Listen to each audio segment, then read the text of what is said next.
Hello there, people and listeners of the Hungry Podcast. Today I'm absolutely delighted to welcome Calum Franklin onto the podcast. Calum is the pie man in many respects. He was the head or the executive chef at the Rosewood Hotel in London, where he created the Pie Room, which is now kind of put British pies and British food on the map, in my opinion, or back on the map, I should say. Was one of the first chefs to really pioneer using Instagram as a marketing tool and channel. Very recently, I think last June, has now left the Rosewood, left the Pie Room, which is still actually going to move on to bigger, more interesting, wonderful things. So look, Calum, super excited to have you on, mate. Yeah, super excited. Thank you. No, I'm excited to chat. I love any conversation I can have about pies.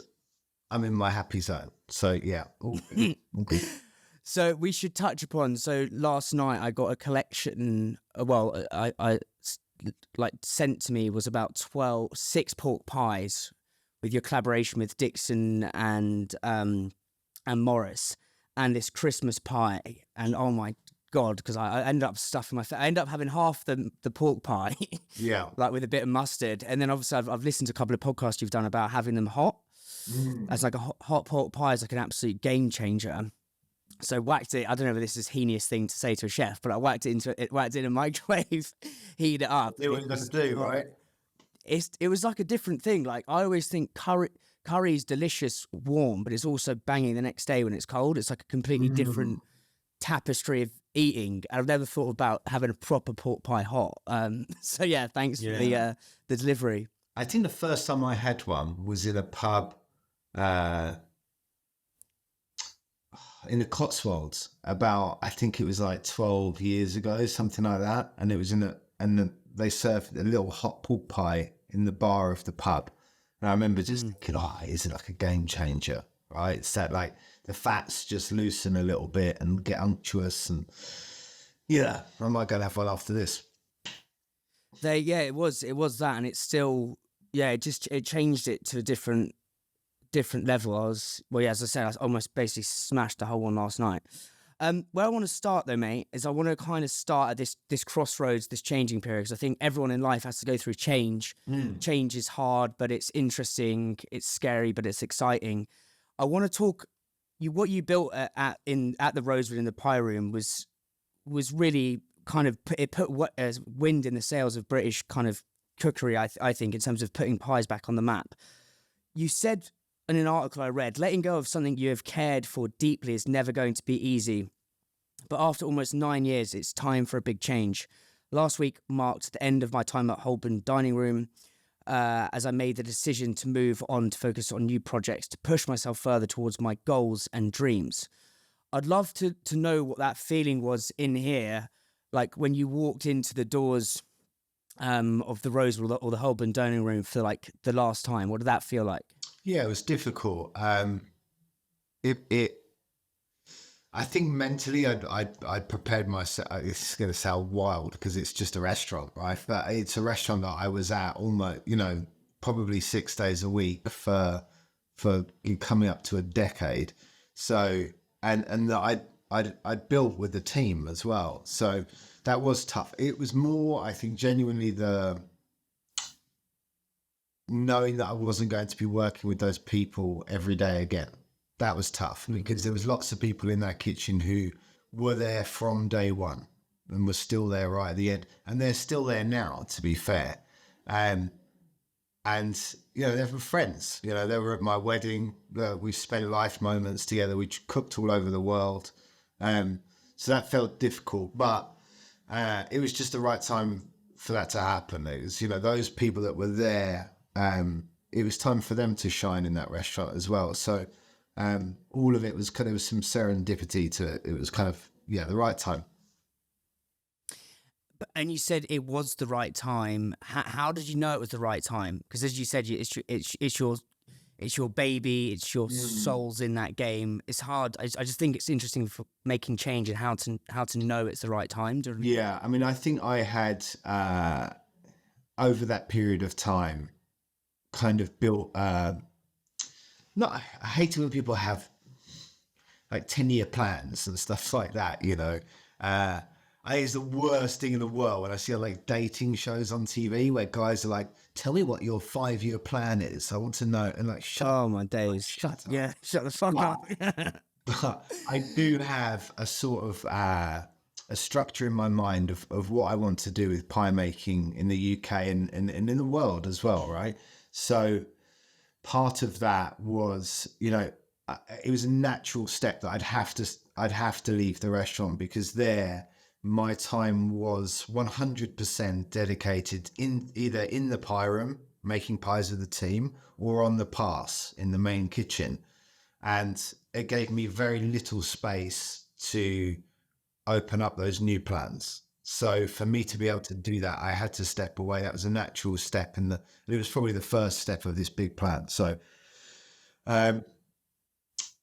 yeah, and I would just like to introduce British pie. And I know there's a demand. I would like to introduce British pie making on a larger scale around the world, which is kind of what we're doing now. So then you leave, you walk out the hotel or the restaurant for the first time. Like, what are the kind of the voices in your head, and like, what's the first thing you do? I'm just trying to set the scene, I suppose. Well, I luckily straight off, you know, I didn't want to go from 100 miles an hour to zero, like, because I knew as a chef who's worked for 20 years, kind of non-stop, I didn't want to crash. So, I've worked with Dickinson and Morris, who, you know, the pies you ate last night. I've worked with them since 2021. And that is a constant evolution of work. So we're always sort of developing together. So actually that was the first thing, was being able to go deeper in with Dickinson and Morris on development. Right. But also, yeah, I mean, there were sort of other plans in place that were unfolding. And and, you know, we're sort of looking, I can't talk too much about it just now, but, you know, possibly opening the pies up around Europe a little bit more, which is very exciting, and sort of will appear at the beginning of next year if everything goes to plan. It's amazing. So so the pie is almost what is your kind of your why. I'd love to. I know you worked in a few like proper like kind of Michelin restaurants. I think one was like Chapter 2 down in Kent, if I've read that right.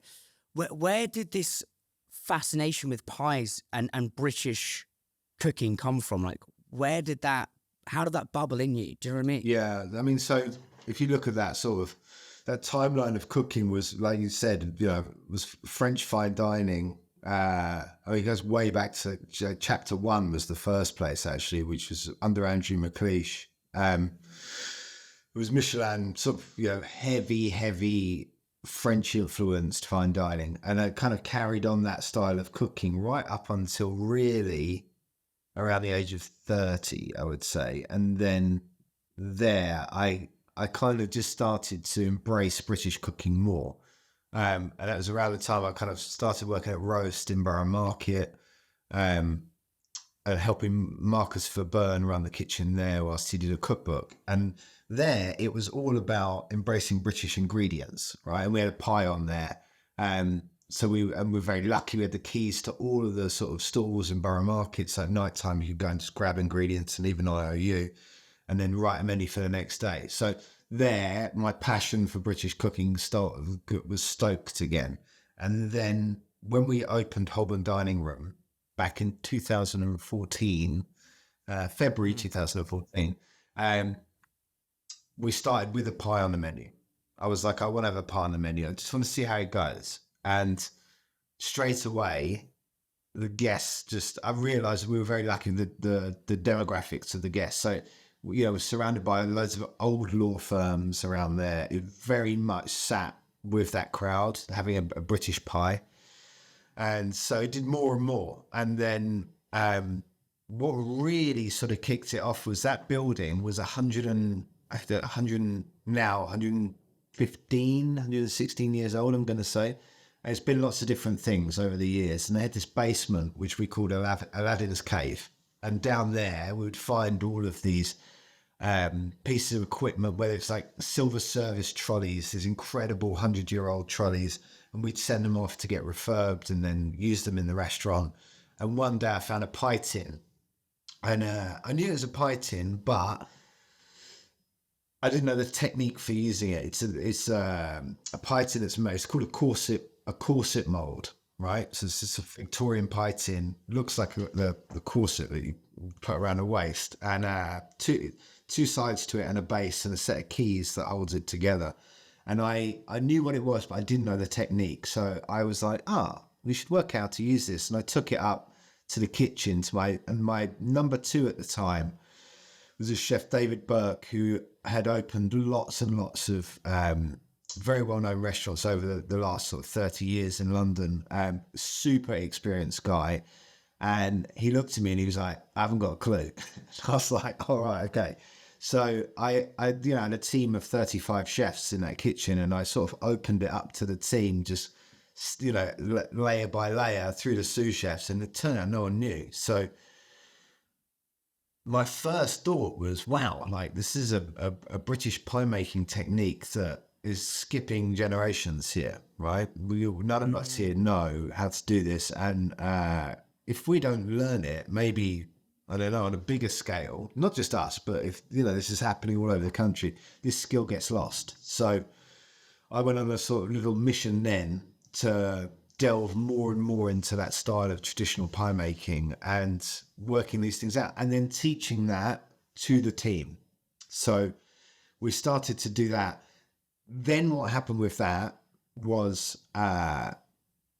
it became this dominant presence in the kitchen, right? At the time, we just had the restaurant and the main kitchen, and all of the senior chefs were dedicating way too much time to very delicate pie making, and I saw it was affecting potentially the rest of the menu. So I said, look, we either cut it here where we're at, we keep it at this level, or we need to build another kitchen, right? And separate this work off completely, and dedicate a beautiful space to doing that, and a separate team.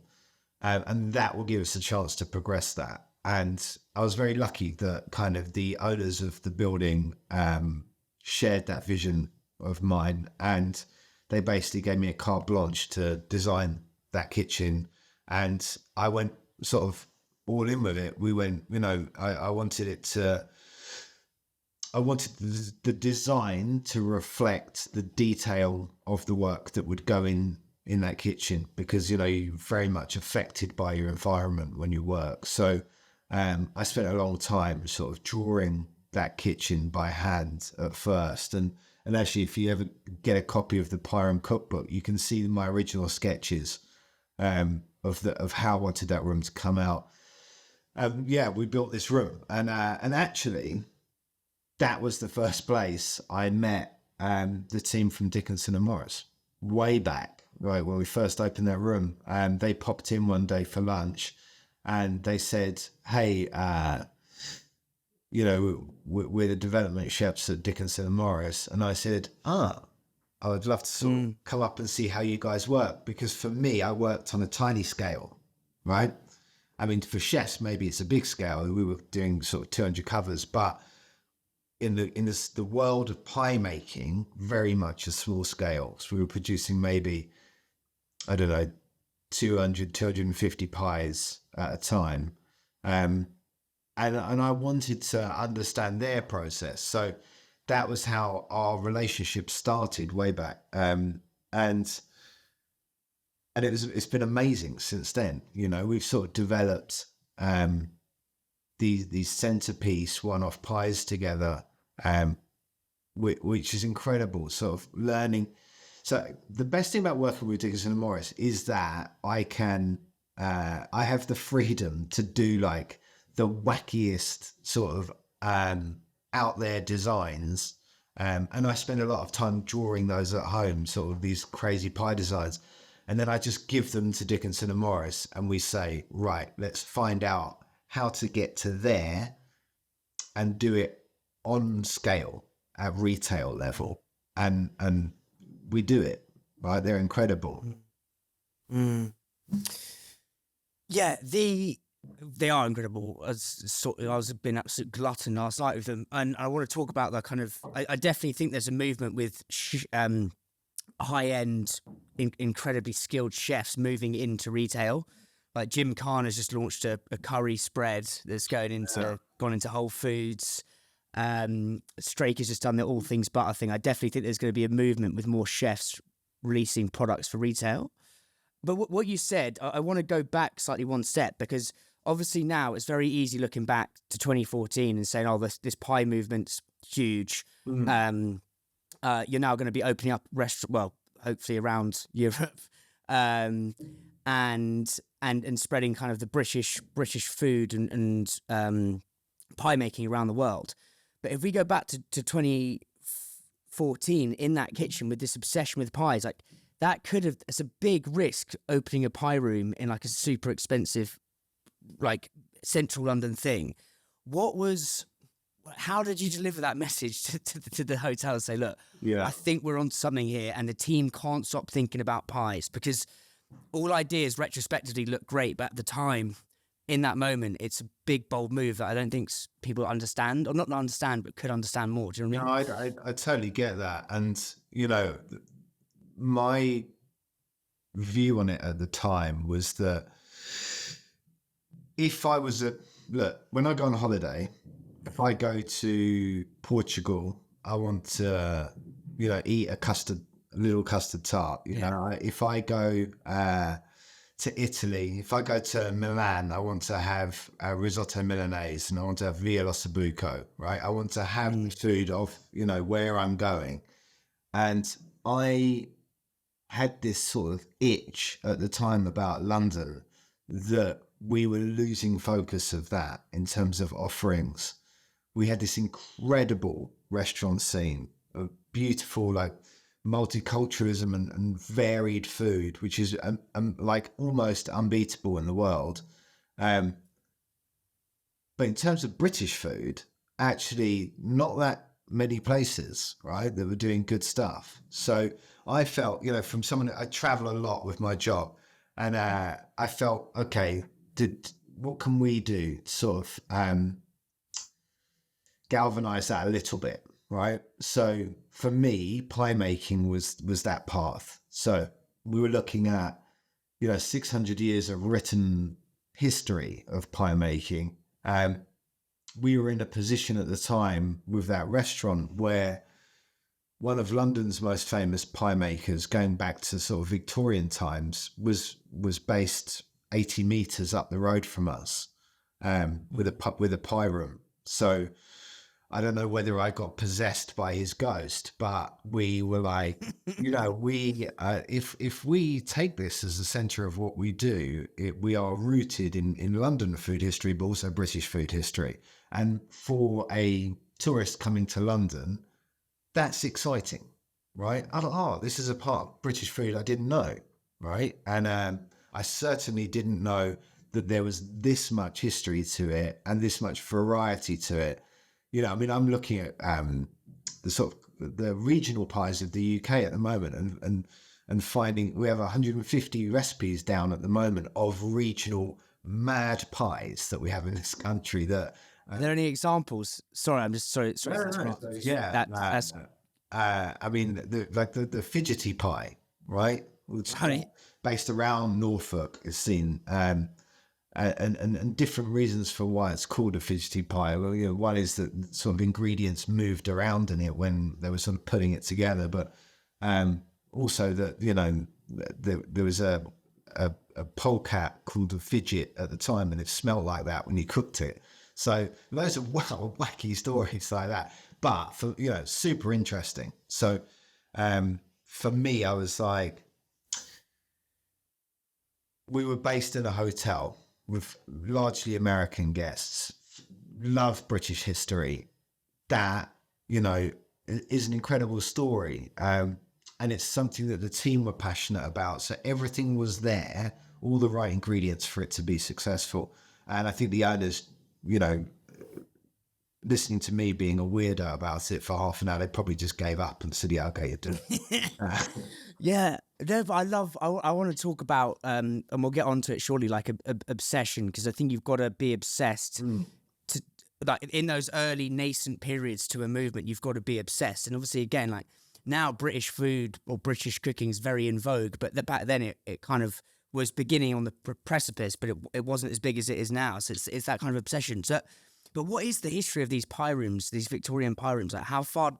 What did you learn? And like, were you going to like a library? Were you going on fucking Google? Like, how are you stoking your curiosity? Yeah, I mean, actually, Google, there's not that much information you can sort of garner from Google on British pie making, but actually, the game changer for me was working with Polly Russell from the British Library, and getting access to these sort of very old books, which, you know, we would have to sit in this room with security guards and white gloves on and sort of like leaf through these books very carefully, tweezers.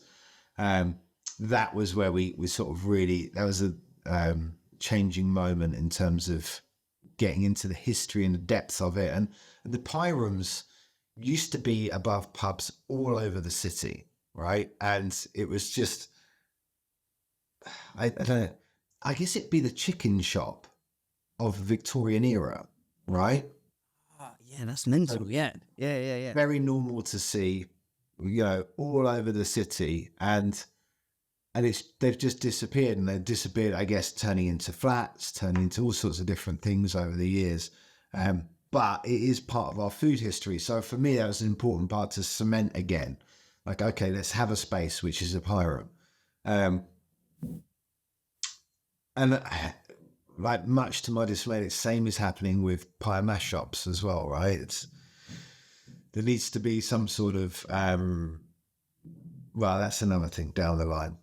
But it's another passion of mine, pie and mash shops. So yeah, trying to find a solution to the disappearance of the pie and mash shop is another thing that keeps me up. Why do you think they've?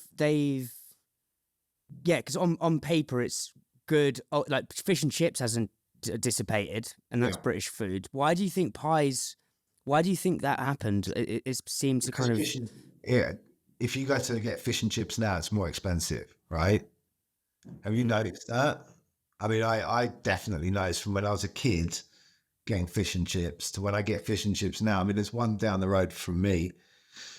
You know, it works out. It's not a cheap meal anymore, and it shouldn't be, because it's a piece of fish, right? If you want to have good fish, it's going to be expensive. So fish and chip shops moved with the time somewhat, right? They looked at prices. You go there, you don't pay, you know, 5p for mushy peas anymore. You pay 50p or 75p or £1 or whatever. Yeah. Pie and mash shops didn't do that, right? And I don't know if it was because they were nervous about losing their customer base, but I feel that they were scared of changing prices to the price that they needed to stay profitable, whilst rent and rates and electricity and gas all blew up in prices.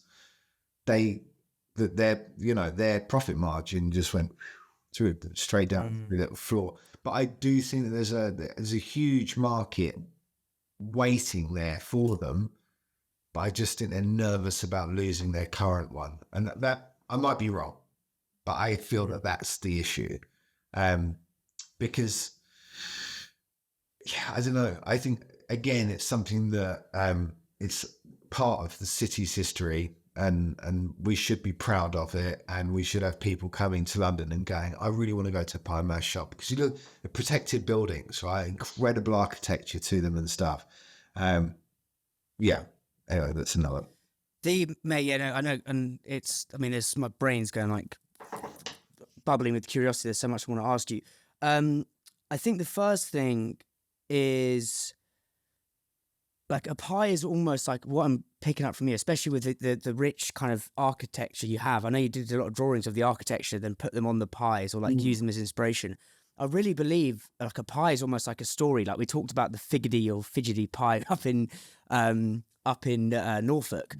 What would you, if I know you were kind of from Southeast London, if we were to just make you a pie, or you were a pie, your childhood was a pie, like, what would be the ingredients to that pie, do you think?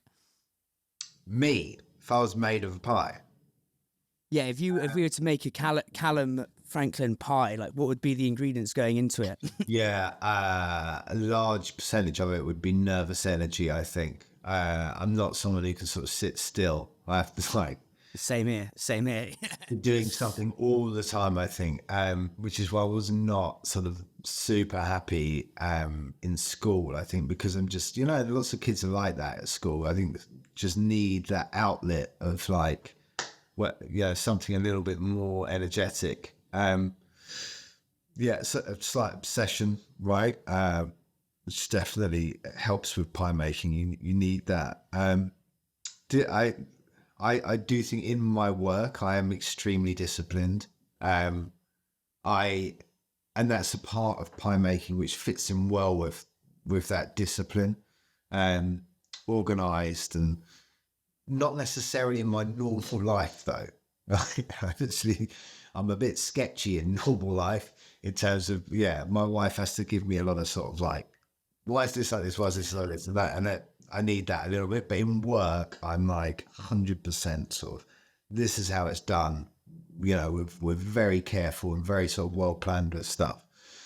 And then wrapped in a hot water pastry, probably. What was pastry? The discipline's interesting, really interesting, and I'd love to know what is your definition personally of discipline. It's quite an easy one. So it goes back to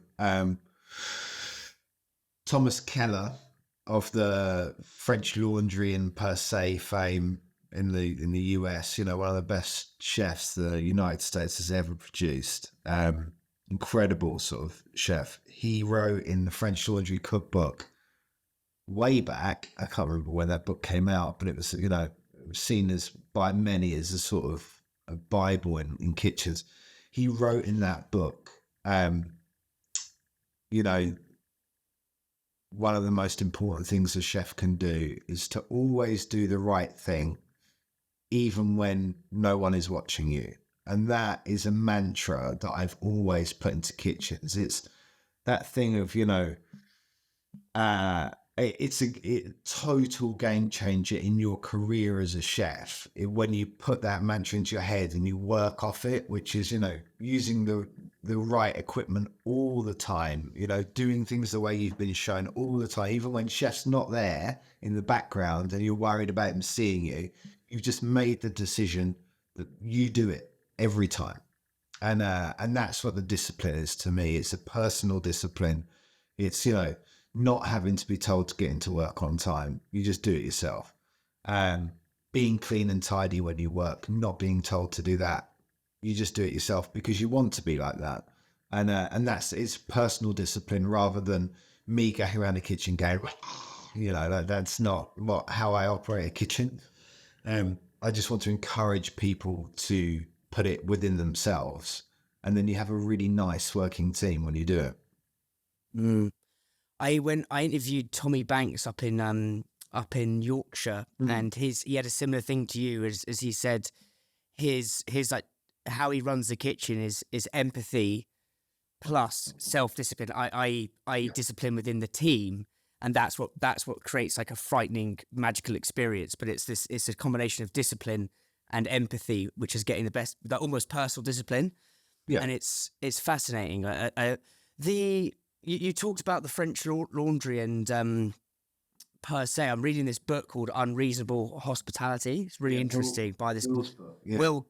Yeah. Did you know him? He's yeah. So we got together in LA last January. We did a show together. Oh, really? Yeah. Oh, well, I read his book. It's unreal. But he talks a lot about some of his personal principles, which I want to explore with you. But he also talks a lot about Danny Mayer's kind of principles. So one of the things he says, and I was like, this is sick, like I underlined it loads, was service is black and white, hospitality is colour. Yeah. And he talks a lot about the hospitality being the connection. what in your definition is like black? How would you see serve as black and white at the Holborn Dining Room or Pie Room? And then how do you add that colour and connection through British pie making? Yeah. So, I mean, black and white is serving a guest food in a timely manner, well seasoned, interesting cooking. The color is serving them food which creates memory, right? So whether that's the pie that they're sat with in front of them has a connection to the area that they're in, whether it's a visual or something else, that will create a memory that later on in life they'll be eating something, they'll have that similar flavor, and it will take them back to that moment when they were in Holborn. And that's the color for me. Is, we talk about automation, and once in a while you get a stupid article saying chefs will be replaced with robots. Robots can't do that part, right? They can do black and white. They can't do the color, which is the imagination. And, I was in Paris yesterday, and we were sort of looking at some architecture around there, and just you can get it from the funniest places. Inspiration, it could be you're in the most sort of amazing gilded hall, and actually, like, you take inspiration from a little door handle on the way out. Actually, that's the thing that sort of caught your eye. That's the color for me. Yeah, that's mad. And it's true. Like, I remember it vividly. It was my brother's birthday when we went to your restaurant, and like we all walked across the bridge because the trains were bollocked, and like so it is that memory takes me back there. I want to talk about this architecture thing into the pie, because I think pastry, or I've never been a chef, right? But like what I've read and listened a lot about it, but pastry is a different type of kind of cookery. How does the architecture like go into your creative process? Like, it seems like you pull from different things. Yeah, draw. It's mad, because what are all the steps behind the pie, basically? So that came about from, you hear a lot of chefs kind of talk about, I mean, Tommy is probably a great example, Tommy Banks, right? Grew up in the countryside, surrounded by farming. I think his father is in farming, right? I think so. And they're a farmer, yeah. Yeah. And, yeah, Tommy probably, genuinely grew up pulling vegetables out of the ground, right? And surrounded by that sort of wonderful agriculture. And that's something for him that's a deep-rooted connection in his food. And you can see it when you eat in his restaurants. It's amazing. I grew up in Southeast London, right? When I was young, I look forward to, McDonald's Happy Meals and sort of going out and sort of being naughty on buses and stuff. But being surrounded by that style of food wasn't there. That connection wasn't there. So when I hear about chefs talk about terroir and the connection to the land and stuff, I'm like envious of that. But I was like, how do I anchor my food where I live? And I do that through my other passion, which is architecture and design. So it was taking inspiration from the buildings around me, whether that would be, the British Museum, or, whether it's, the Freemasons Hall. And actually, I worked on a really fun project a long time back where I got in contact with a guy who's a mudlarker. Mudlarking? Amazing. So mudlarking is these people that go out at sort of low tide onto the banks of rivers, and they look for historical artifacts, right? And there's these like gangs of them that go out, especially on the Thames is pretty cool for it, because they find all this incredible stuff from, Victorian London and Roman times even. So this guy brought me a coin which was from the original Covent Garden when it was built. And on the coin, there was an unusual stamp through it. and that stamp was the stamp of a Freemason. Now, he was like, look, if you look at where you are and where Covent Garden is and where the Freemasons Hall is, it's kind of like a triangle. So I was like, okay, that's super cool. Let's do a pie where the design is based on this coin, and we'll, tell the story of that and how that came about. And yeah, I don't know, like stuff like that, I just go nuts for. That is how we root stuff into things. What I love about that is like being unapologetically authentic. Do you know what I mean? It's like you're not saying you were pulling turnips out in, the Yorkshire Dales. It's being who you are, and I think it's a brave, bold thing. It links back to what you said, what we were talking about at the beginning. It's like, obviously now retrospectively it's easy, but yeah, obviously British pies, the tourists coming in, but back then it was a bold move to lean into your like completely authentic self. Is there an example of like, say we take a pie and we reverse engineer the creative process of like, say you're walking around London or Paris and how that goes through, what the ingredients were? I'd love to just know that. It seems super interesting. Yeah, I mean, if, say for example, we think, yeah, I mean, like, that would probably be one of the strongest examples of that that single little coin Garden out on the banks of yeah. the Thames. But how I work now, I mean, definitely we would start off with flavor profile, right? So that's the beginning of the process. It's whether, we're looking at, okay, if we're going to launch a pie in, say, end of the year, potentially game season in the UK. So that's a nice little starting point. We can work from that. And then from there, that's where I would open up to the team about design. Okay. So something that at the Pie Room I try to encourage as much as possible is the creativity side of things. So as a chef, when I was young, that creative side was very much stifled, and it is quite often in the industry at the beginning. And I get it at the beginning. You need to learn how to cook, right? But if it's stifled too much, I think it can knock it out of you. And I would still try to encourage the team a little bit. So I'd say to them, look, I wanted to go away and do some drawings, go and find something that inspires you in the city. Go, even if it could be music, right? It's something you heard and it's, say, created an emotion in you. I wanted to come back and tell me about it, and to start bringing that into the Pie Room at the time. And then from there, that would be where the team would get together. We'd start sketching together, and then I would tend to sort of then push that up another level. So I would find something, whether it's in the design or in the pie making itself or in the cooking process, which would challenge us, right? So it would take us out of our comfort zone. And generally the reaction to that always was from the whole team, how the hell are we going to do that? And then we would find a way to do it. And by doing that process every time, we created new styles and new techniques within pie making itself, which we were happy always to share with the rest of the sort of pie making community in the world.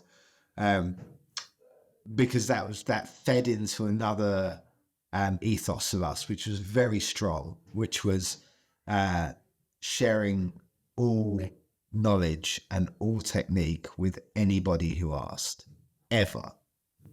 And lots of people disagree with that.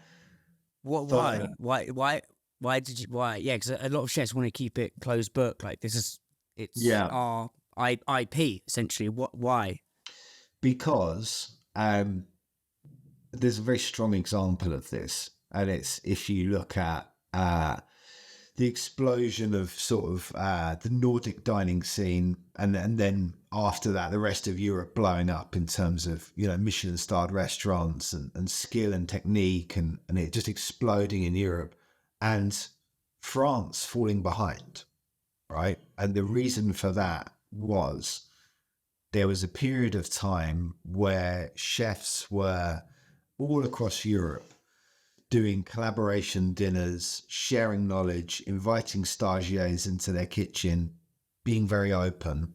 And in France at the time, they were still very, no, this is our recipes, this is our knowledge, this is a secret. And what happened was Europe moved very quickly ahead.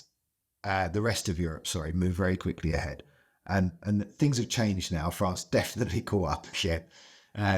But I saw that happening and I knew there was something to that. But also, the way I explained it to the team was, look, tell me what's the worst that can happen if I invite a chef in here and say, okay, in the next 3 days, I'm going to show you every single technique and skill and bit of knowledge that I have on this specific, cooking style. What is the worst thing that can happen? And they'd all say, well, he'll go away and he'll do it better than you. And I was like, yeah, but that's not a bad thing, right? It's not a bad thing because it means that I constantly have to evolve and push myself and do better and always strive to be on top. Otherwise, we just sit at this level. It's very comfortable, and potentially the others just rise up above you anyway. So it's about creating competition and making sure that there's always this drive to be better, to learn and to create new things. So, and it makes people come and say, I want to learn, I want to learn, I want to learn. So yeah, it was this ethos that we put in and it worked really well for us. Mm. Yeah, that's why I love doing these conversations. You learn so much that you don't expect to learn, but almost creating your own competition to keep pushing you up is mad. Is there an example of that where someone came in and then they did their own pie and then that forced you to push harder? Yeah, I mean, definitely. I mean, we would invite. So we started doing an old school French style of pie called pâte en croûte, right? Which is it's a really interesting sort of rectangular cold pie, which has a jelly in it, and traditionally, a peasant dish. It was made of pork, foie gras. It doesn't sound like peasant, but it was back in the day, and like the trimmings of pork and foie gras, and then wrapped in pastry and then a pork jelly. And over the years become extremely elaborate and extravagant and beautiful and detailed in terms of making it. And there's a world championship. And yeah, we would, there was this weird little world when we started doing it of a small handful of chefs around the globe who were all trying to learn this technique, because in France, they were very closed off about the technique. It was very secretive. So we were sort of learning from each other. And I think in the pie room, because we were making it every day at the pie room, we got quite far ahead. And that was when chefs would come and we would share that knowledge with them. And it would be, kind of unusual things that I learned. Sometimes I would feel like, okay, everyone's caught up with us. What can I do to push things forward again? Right? Not to show everyone, but just to put myself mentally in a place where I'm sort of like, no, we're okay. We're cracking on. So I did a dinner with Tom Kerridge, and Tom said to me, look, it's going to be 12 guests. It's very sort of small private dinner. Is there any chance you could do something kind of fun for the evening? Something a bit unusual. So I went away. I said, yeah, leave it with me. I'm going to do something. And I had seen this technique done maybe in the 70s where that style of rectangular pie, they would slice it and I'll draw this because it makes more sense to draw it.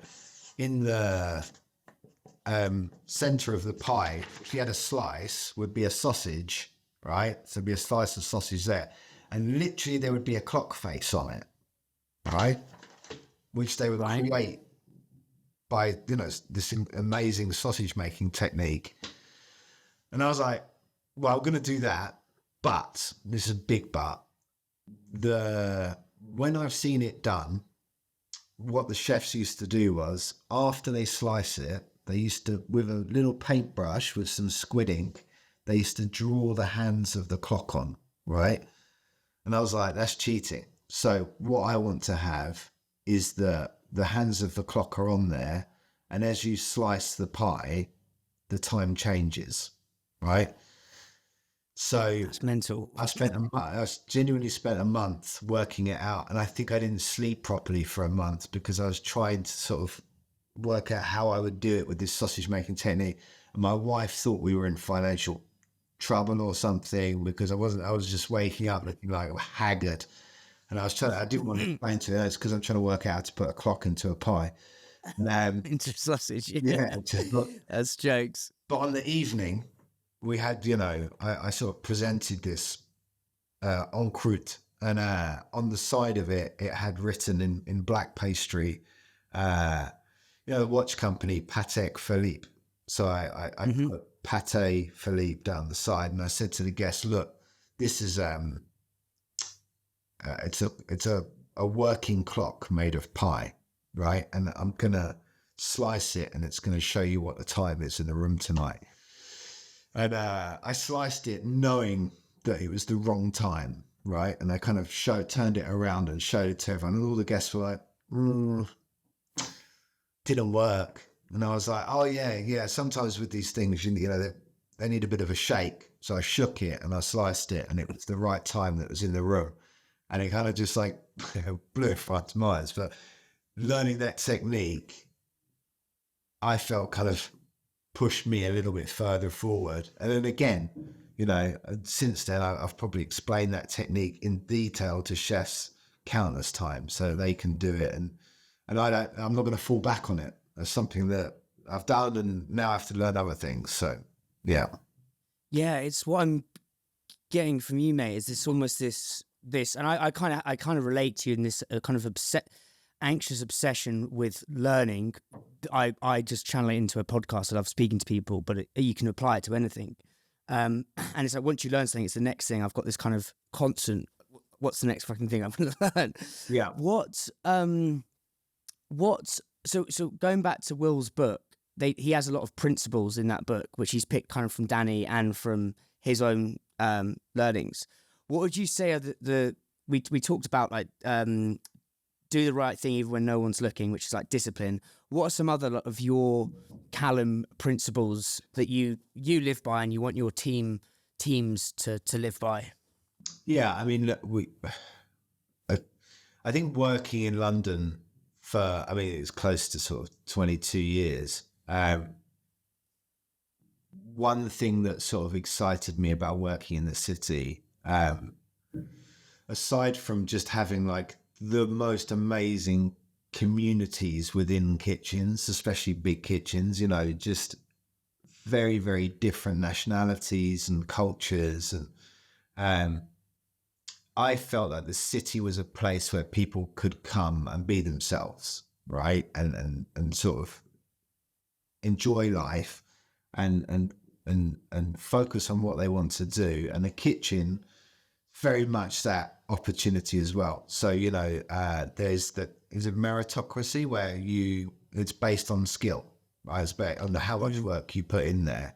But with that, they're in a multicultural kitchen, there needs to be a level of respect for each other and respect for each other's religions and cultures. And putting a big emphasis on that allowed us to have very happy, large kitchens. And it was something I was really proud of at Holborn Dining Room, was that we had a very low staff turnover. And actually, the senior team probably largely didn't change for the entire time I was there. But treating each other with dignity and respect is a big thing. And it should be a bare minimum in the workplace, really, right? But in a lot of kitchens, it's not. Aside from that, it's really those sort of like those key things. It's the self-discipline, allowing people to be creative, encouraging that in people, And also, yeah, like it took me a while to learn this thing, you know, that you really have to understand that everybody reacts differently to pressure. Certainly when I started cooking, there was this very lateral view on that, which was, look, this is the level of pressure. If you are not able to cope with it, then get out, right? You just don't belong here. And it was not, that level of pressure was not an environment where different lifestyles and different views and people's different personalities, they wouldn't necessarily fit into there. And firstly, like, I just saw we lost lots of people in the industry who just went, this isn't for me, right? Where a slight attitude change by the person at the top would have meant that that person could have been successful in this industry and potentially would be doing wonderful things, right? So that annoyed me at the beginning. But also, I've worked with people who genuinely, I worked with one French kid in London who said to me one day, chef, is it possible? I know, like, this is the level of discipline in the kitchen, but is it possible you give me more shit? And I was like, what? You little freak. And he was like, yeah. No, he's like, I love it. Like, I want you to like give it to me in service. Right. Bit of a masochist, yeah. If you want, yeah, I can. But for him, that was the right thing, right? That's what he wanted. And for other people, you have to be slightly more soft in your approach and sort of more gentle, and you'll bring out that sort of amazing efficiency out of them that way. So, yeah, understanding that. Yeah, it's just that. It's understanding, especially in a big kitchen, that it's you really have to work at people's personalities to get the best out of them. Have to work with people's personalities to get the best out of them. I love that. And then another thing you said was encourage people to be creative. That's fascinating to me. I one of my fascinations is like creative cultures in any realm. How do you do that? How do you encourage, say, that French chef who wanted to get more bollocked more? How do you encourage that person to bring their not to be bold in their creativity? Is what I'm trying to get to. The biggest barrier that you face with that is people, and without fail, people say, I know, but I'm not really like I'm not into art. I'm not creative, right? People, and I don't know why that is. Whether it was people were told that at school, or they just don't believe in themselves enough. But I absolutely promise you, every human being has a creative side, and sometimes it just needs to be coaxed out, and it can present itself in many different ways, whether it's, actually, turns out people are amazing at painting, or it turns out they're amazing at carving wood or music or all these things. But somewhere down the line, they've made a decision that they're not good at it, right? And I get that. I think I was the same. I felt like I'm not good at drawing. I'm not good at these things. And I realized over time, actually, it's just practice and consistency. And, especially with doing designs of pies and stuff, it was working out how to get sketches to look realistic and use, I'd buy books based on, how to draw 3D and stuff like that. And I would study those things. And then all of a sudden, actually, I'm not bad at this. I can do it. And so that was when I started to really push people to do it as well. And and I think it can put people into a happy place. I think it's a nice thing to have in your life. I think completely agree. It's like, even not to say all accountants aren't creative, right? But like, even accountants, when you're a little kid, play with Lego or run around a fucking field and play, right? Yep. So everyone is creative, and I think eventually through school and just the education system, it kind of gets bludgeoned out of you. And I think you're so right. If you can find that creative output, it can be a place of like complete bliss and serenity. What I do want to talk about is the gym. I know you go to the gym twice a day. I heard that on a podcast. Yeah. What does your like routine look like now? Like, yeah, what does your gym routine look like, and how's that helped you be more creative, I think? It's slightly more complex now. I'm sort of working between France and the UK, but I do try and go every day. I was in the gym this morning, and actually that's a thing where when I left working, every day in the kitchen, I was like, okay, my body still needs some like strong physical exercise. So I'd never been to a gym, like not properly, since I was probably 17. Because in the kitchen, you're running every day, right? Like you're 16 hours straight, you are gassing in the kitchen. So you burn calories. So I was like, okay, I need to do it. I'm 41. I want to start going. And at first I got a PT, and just to kind of help me through sort of getting programs and getting, used to using all the machinery and stuff. And now it's just that sort of personal discipline of like, I go there, I know exactly what I want to do. I've written down the sort of plan. I'm not trying to get like, massive or anything like that. I just yeah. healthy and to feel good about myself. And I do, and it's a real joy that I've brought into my life. I enjoy going to the gym, as weird as that sounds, and it also gives me a time where, again, I'm sort of alone. I just focus on what I'm doing, and I can think about lots of other things whilst I do it, whether that's work or whether it's new projects that I'm planning or how I'm going to have a conversation with someone later in the day, whatever. It just gives me a little bit of sort of focused time to do those things. I guess in the same way, when people do things like, I don't know, whether they're like painting Warhammer miniatures in Games Workshop, that's probably why that shop's lasted so long, right?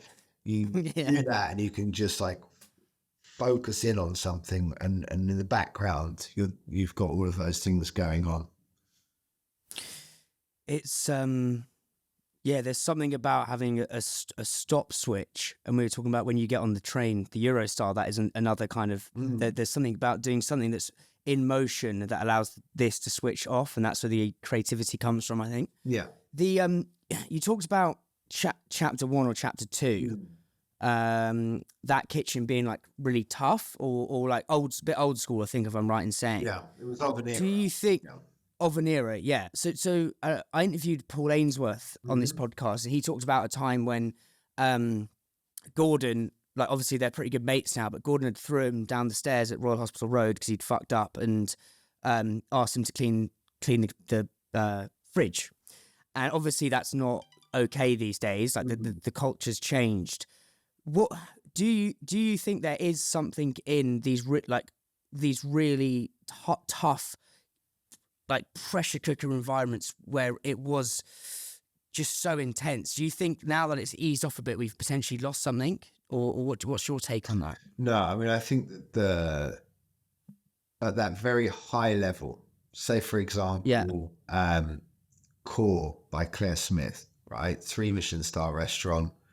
The food that they cook there is immaculate, and it is consistently immaculate. And you don't achieve that without that level of discipline in the kitchen, but there's not that physical abuse that used to happen. It's more, what I think has changed is the chefs who really want to be at the top level, right? So we're talking like, sports athletes that want to be in the Olympics. In cooking, it's the people that want to work at that 3-star level, the highest level. They have a different level of self-discipline than people used to back in those days somewhat, I think. And I see it. I see young chefs now who don't drink, who don't really like go out and party. And it's because they're like, they have this mental goal. They're like, no, I'm going to... And obviously there were people like that back then, but not on such a scale, I think. And interesting, yeah. So I think we haven't lost anything. It's just changed the style of those kitchens. And look, my view on it is because I do believe in a sort of, you know, for me, I like a work environment where everyone's happy and having a good time, right? But I understand utterly that at that level of cooking, that doesn't work necessarily, right? Like if everyone comes in, they're able to sort of have a bit of a chat and stuff like that. It doesn't really work. And what people need to understand is, I think, that it is this very elite level. And if you don't want to be in that environment, you don't have to be, right? You don't necessarily have to be. Or, you know, if you feel strongly about it, then change the system yourself and find a way to open that level of kitchen and do it with that sort of like, not banter, but like very fun environment. I just think there's a lot. I don't cook at that level. So for me, if I said, oh, I don't know why they're not just like nicer to people and fun and whatever, like, can you imagine if like using that example of the Olympics and stuff like that, if you're training, say, for example, the 100-meter sprint to be, you want to win gold, and you just told your coach one day, like, stop being so like, stop putting pressure on me. Do you know what I mean? Like, actually, today I'm going to go out and like have a fun day instead today. Stop giving me shit. Like, will that person reach that level? Probably not, right? Because it's the person next to them who's just like head in the game. And I think it's that personal choice of people want to go and do that. And I get it. And I met a guy the other day in Dubai who was working in a very good kitchen. And he said that to me flat out. He was like, look, like, I thrive in these environments. This is what I want. I want to work at the highest level in the most disciplined kitchens. It's where I'm at my best. And I was like, okay, yeah, these are the guys and girls that like that. And that's fair enough, right? Yeah, I hadn't thought of it like that. What would you, because Claire Smith's coming on this podcast in a couple of weeks, I think. What would you say is the difference? I was nice about it. Say, yeah, Chef Calum. Yeah, I will do. What would you say is the difference between walking into a 3-star restaurant 2023 versus, say, 93, 20 years ago? Like, how, because it's still, as you said, the approach, the wider cultural approach has changed, i.e. people aren't partying and people are, you know, going to the gym, they're being more personally disciplined. When you actually walk into the kitchen, what would you say? Is it anything different? Or is... There's no shouting nowadays, right? Yeah. It's very rare. You know, shouting is a loss of discipline, right? It's that losing your control. So nowadays, those kitchens are very much just like serene and sort of very calm and it's just laser focus, and you can see it on the faces of all the chefs. And there's a guy, Daniel Calvert, who cooks in Tokyo, and I worked with him when he was 15 years old. He came as an apprentice to work with us, and you know, he got voted best restaurant in Asia this year, right? Little British kid cooking in Tokyo, best restaurant in Asia. Sick. Yeah. You're mad, that one, but his cooking is immaculate, right? And I think when you see that style of kitchen, you go in there and it's just, he said to me when he was cooking in Paris, he was cooking at Epicure, which is a 3 Michelin star restaurant, and he said the way I got ahead quickly in that kitchen was when I was on the fish section, every piece of fish that I cooked it like it was going to be the last piece of fish I ever cook for the chef. Like, I wanted it to be the best piece of fish I've ever cooked in my life. And then the next one the same. So it had to be better than that one. And he was like, and I never ever wavered on that. And I remember him telling me that, and I was like, oh, it's just this mad level of discipline, this incredible laser focus. And it's gotten to where he has now. So I think you see that quite often in those kitchens on everybody's faces. And if people don't have that, then they probably won't be able to cut it in those places. Like you wouldn't in a football team, right? If you're in the best team in the Premiership, if you're the one on the team, it's just like somehow managed to get on the side, and you're like, go out and have a bit of razzmatazz the night before and then have some pies. And then, you know, you get shown up very quickly when it comes to the match, and you'll be up quite quick. But what I like about it is not every team has to or wants to be Real Madrid or Barcelona. Like, it's there are those people who want to win the Champions League, but there are also other, if you putting it through football lens, like there are other clubs like a Bournemouth who their values and their why are very different, but they still get the same satisfaction. And I think that's interesting. What are some of the, as you say, you travel a lot with your job, what are some of the countries you've eaten in or just absorbed that have changed the way you approach your life in the UK? Yeah, I mean, probably I'm going to say this as a separate country because they very much feel like they're a separate country, but Quebec, right? Like, don't say Quebec. The Quebecois do not like to be called Canadians, right? I had a wonderful time cooking there just before the dreaded lockdowns appeared. Actually, I was in Toronto.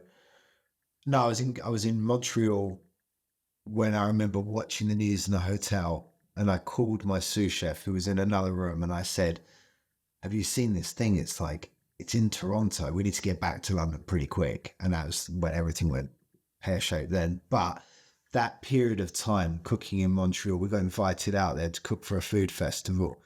And I saw a community within, especially within Montreal, where people, I think genuinely, they don't waste a meal. Like almost every meal is like, it's there for enjoyment, not just nourishment. And it made me realize things about my career. Like, say, for example, when we did breakfast at Holborn Dining Room, it was the hardest service of the day, actually. And then for different reasons, like partly, because most people that are coming into the restaurant in the morning, they just want to be eating quickly and getting out. People are a bit grumpy because it's early in the morning, and the chefs, it was hard to get them to be enthusiastic about cooking breakfast because it's breakfast, right? But I think that time in Montreal made me feel like, well, if you do it, you can still write a menu in a way which makes people enthusiastic about cooking it and get people excited about doing breakfast and look at it in a different way. So, yeah, I think that Montreal is probably the most recent one that sort of changed my mind on things a little bit. Yeah, probably. And what did you do with the breakfast menu? How did you make it I came back and like chopped it up a bit and sort of made it a bit more interesting ingredients and make it more exciting for other people to sort of jump on and do service rather than just being like, bacon, eggs, omelette, porridge, right? It gets very repetitive and boring.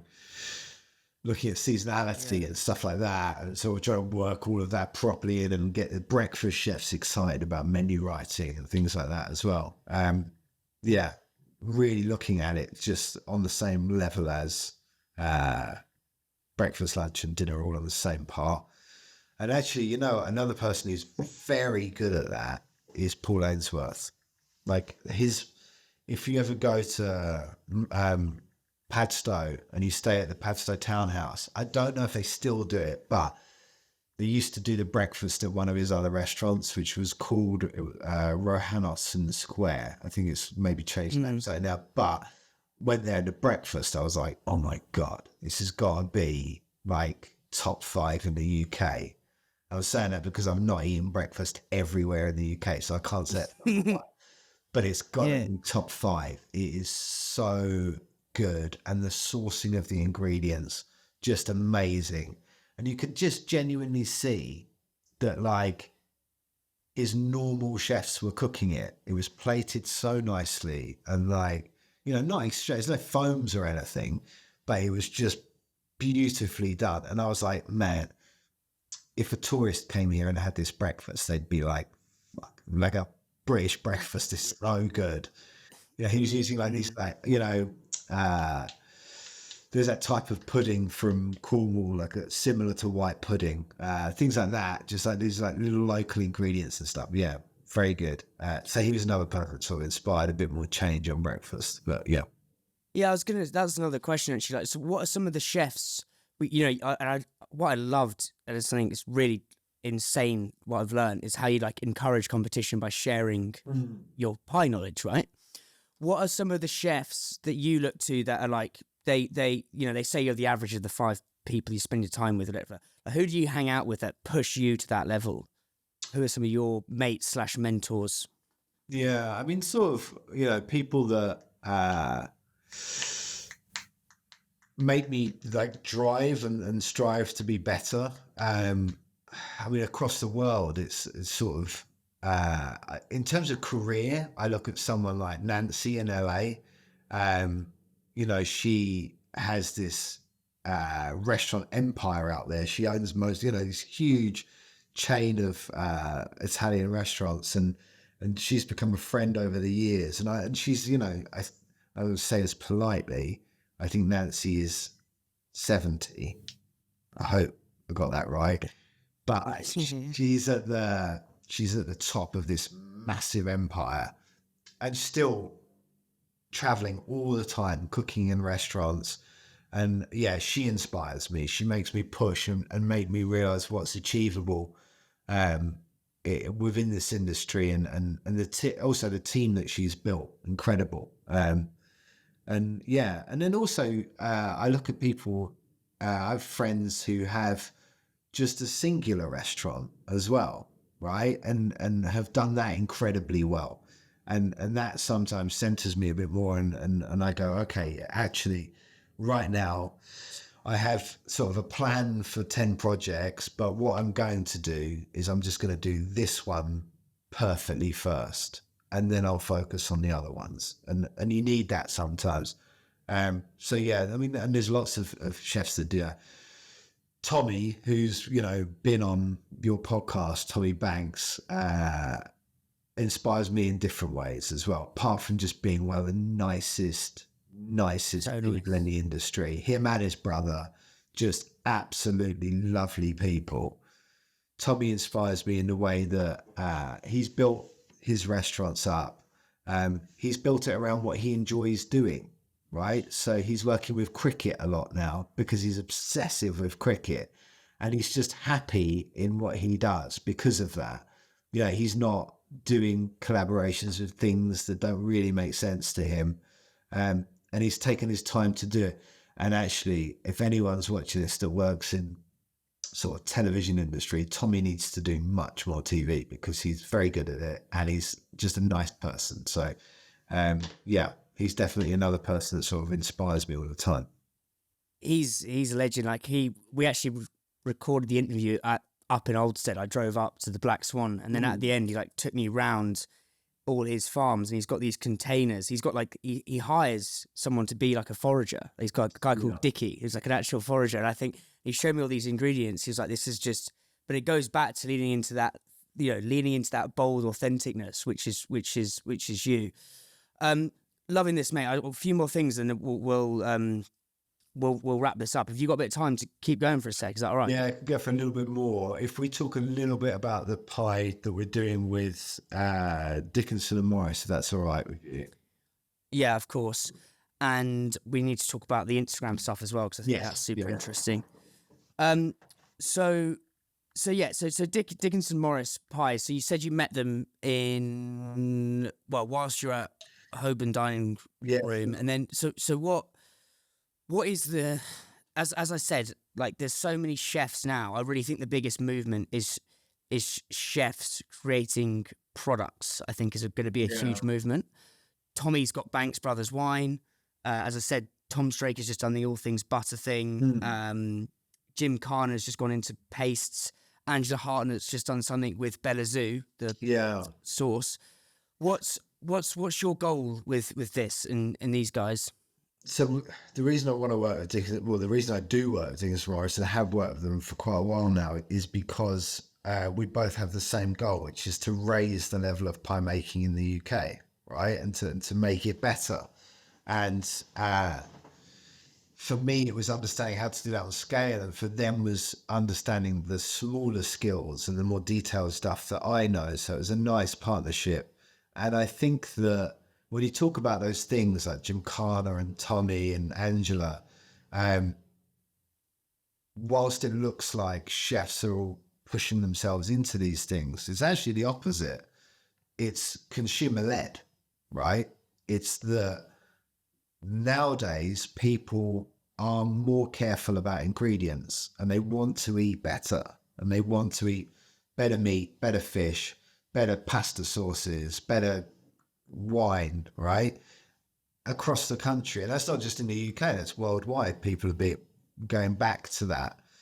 And because that demand is there, retail is reaching out to chefs and asking for that collaboration work.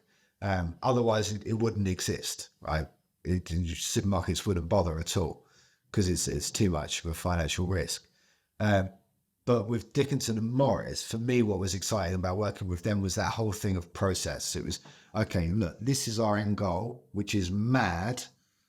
How can we possibly get this done, but en masse? How do we do it? How do we work out the processes? What do we build? What do we, what small piece of equipment do we have to manufacture to get that little detail, but to make 1,000 a day? How do we do it? And by doing that, we disrupt, what is already a pretty sort of steady, leveled out industry, and we make it more interesting. And I work with this, development chef, Katie Curtis there, who's amazing. I mean, the whole team there is brilliant. But that's a company that has, if you think about it, they've been making pies for 170 years. Largely as well with, the pork pie at PGI status, which is, that sort of protected, it has to be a certain way for it to have a PGI status. But they're a very forward-thinking company because they work with people like me. And they're like, okay, but how can we push things forward as well and do different offerings? So, every year we've released different types of like these special celebration pies. So we did one for the coronation.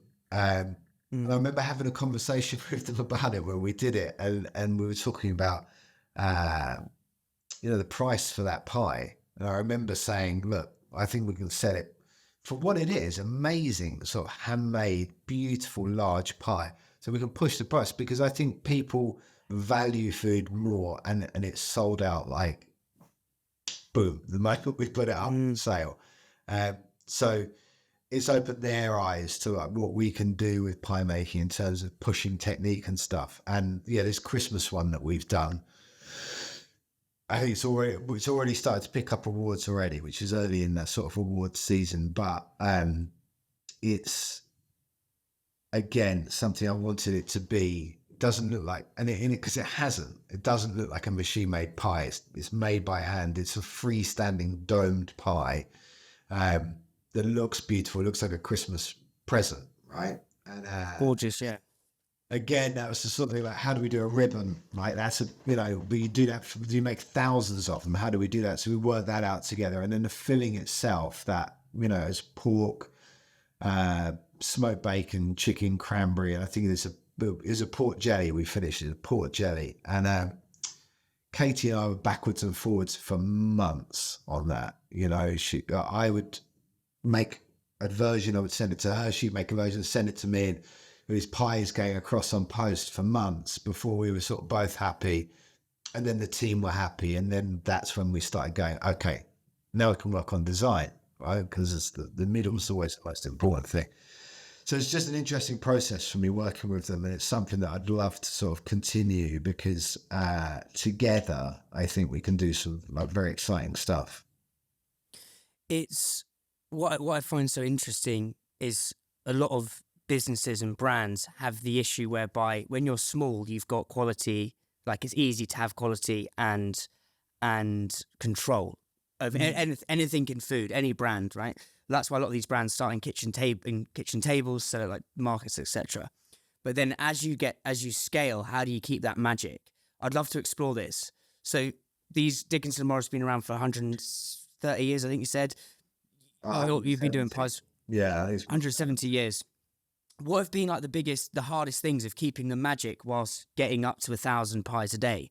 Like, what are the things you've had to go through? Do you see what I mean? I mean, one thing is that, you know, their core products are actually pretty sort of tight. So it's like pork pie, right? They're not doing a million products, which is how, like, that's really difficult with sort of consistency and quality. So they've always had that sort of level of consistency is already there. The other stuff that we do is the slightly more experimental stuff with me, and it's tough, right? And the team work very, very hard, especially at this time of year when we launch like a Christmas product. It's like all hands on deck to make these things. And if we look at sort of quality control in terms of how it looks, right? Actually, I want each pie to look very slightly different, because I want you as a customer to open that box and to know that a human being has built it, right? I don't want you to open it and to think it's been pressed in a machine in a factory somewhere. It's not the type of people I want to work with. And I work with people who literally are hands-on. And Katie as well, like, and she's a development chef. At Christmas, she's there in the bakery as well with the team, and they are just cracking on making these pies. And the reason why there's that level of consistency and quality is because it's just like teeming with experience in those bakeries. People that have worked in pie making for 20, 30, 40 years plus.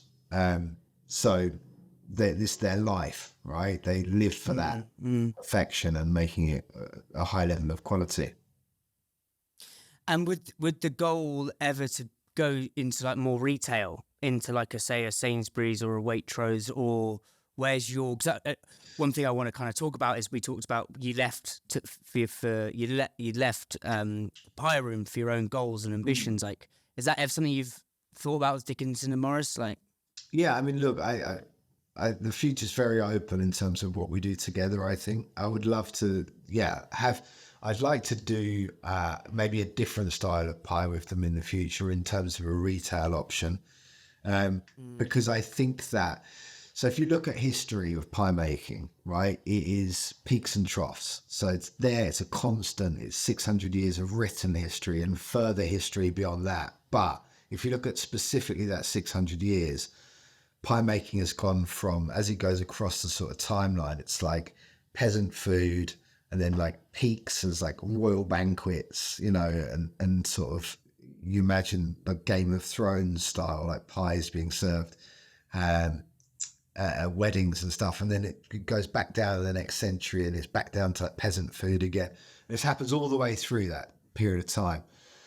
And if you look at where we're at now, I think it was sort of quite severely affected by two major factors. One was, you know, two big world wars and rationing, you know, how that affected the UK, but also industrialization. Industrialization had a massive effect.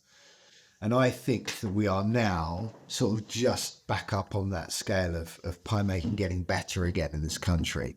And if I can improve on that with Dickinson and Morris, which is what we're trying to do, and whether that's in a bigger scale of retail, then like we're living the dream, right? And that's me happy. And I will continue to do smaller scale stuff as well in restaurants and things like that. But I want to be able to reach more people on a bigger scale and make people passionate about British pie making again. I think, well, it's a category that's crying for innovation. Because I mean, my background is I work for Challenger Brands in retail. That's kind of what I do. But the James Cochrane's chili sauce, have you had that? Yeah. The chili jam? Yeah. I think that's a great example of it doing well. You said about the Industrial Revolution. What happened with that? How did that affect the pie making? Well, not just pie making, but affected lots of food processing in this world, which is where, if you look at something like the original Walker's factory, not Walker's, Kellogg's factory that was built in the UK, right? I watched a TV show about it. It was essentially like a small town, right? This factory. a Willy Wonka style sort of, and what it did was stuff like that, whilst amazing to sort of get your head around how that was built back then I think in the 80s. It took out any sort of passion about the actual ingredient itself. And it was all about manufacturing rather than cooking, rather than ingredients, rather than nourishment. It was all about manufacturing and processing. And yeah, that affected many things in this country. And pie making probably took a big hit off it as well. And in doing so, its reputation took a big hit as well. So people kind of see pies as something that should be a cheap food, which they really shouldn't, right? If you think about it, like it's got meat in it generally. In most pies, is like a meat product inside. Should actually be quite expensive. But there is this view that needs to be challenged, which is a pie should cost no more than £2, which is mad.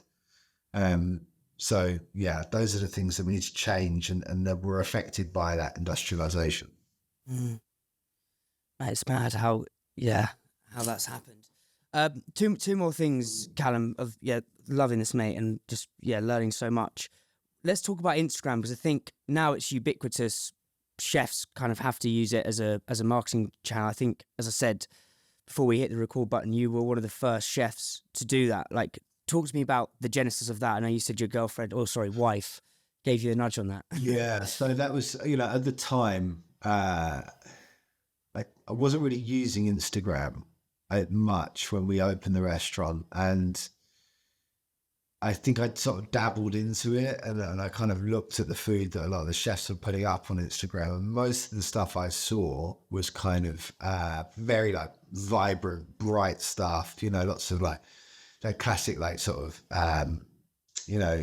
sauce drags across places that you see sometimes on MasterChef nowadays. And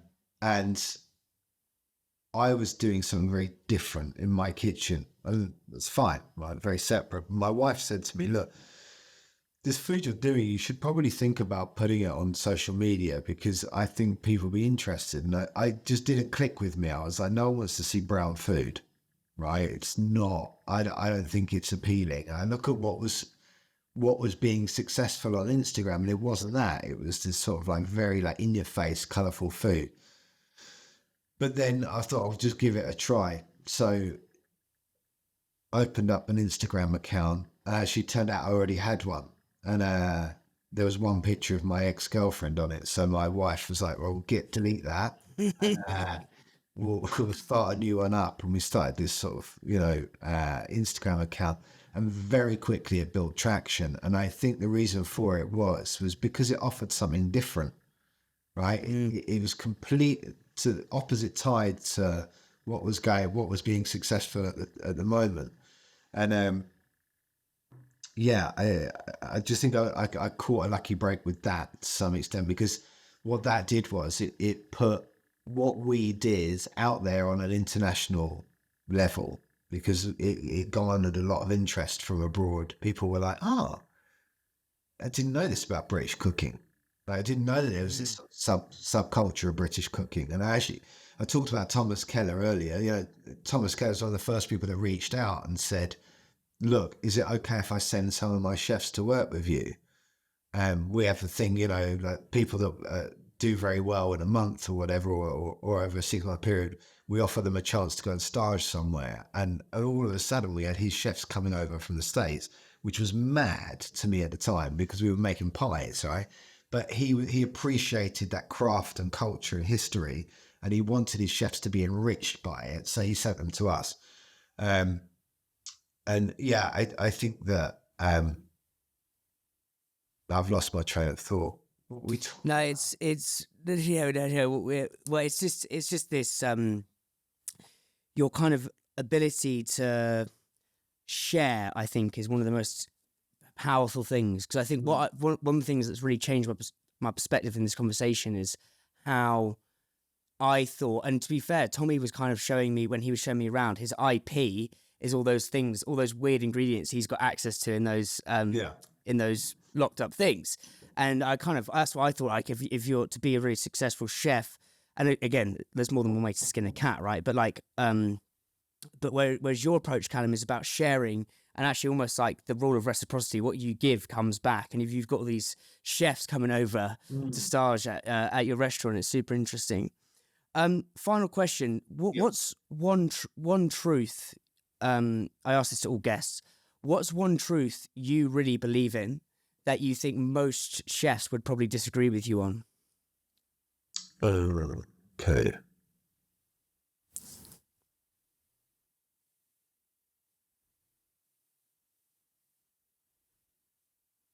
Okay. Right. Crack on. I genuinely believe that a chef doesn't have to be in the kitchen every day, overseeing every service for a kitchen to be successful. And I think it actually can have the opposite effect. And I know that rubs a lot of chefs up the wrong way, and they say, no, if the chef's not in the kitchen every day, it's bullshit. Like, they should just be on the pass all the time, making sure that that restaurant is as best it can be all the time. But actually, it doesn't empower the other people around that chef, whether that's the sous chef or the senior sous or the chef de parties, for people to be able to grow and to take on more responsibility. Actually, it's healthy for the chef to not be there all the time.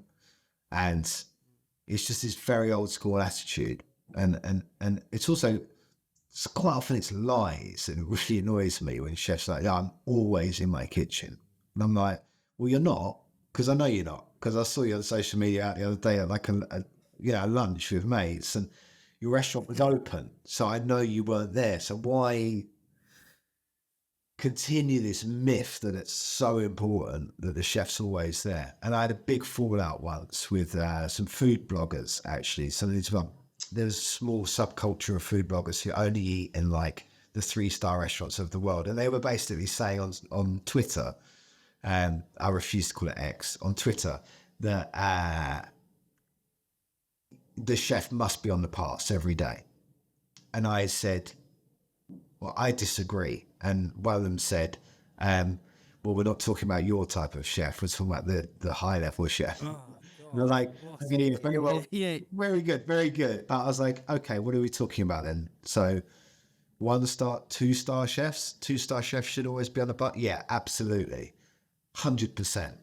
And I said, well, what about dinner by Heston Blumenthal? Right? I'm not even saying Heston. I'm not talking about Heston.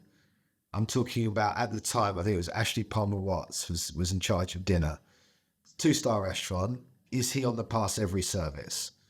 Probably, yeah. And I was like, well, that restaurant's open 7 days a week, and it's open breakfast, lunch, and dinner. Are you telling me that Ashley Palmer Watts is on the pass from the first thing in the morning till the last thing in the evening, 7 days a week? Because he's fucking not. I tell you that. And the reason why that restaurant is successful and consistent is probably because Ashley's not there 7 days a week. Because what happens if he got sick? What happens if he's not able, there's some he's in a car accident? Everything falls apart, right?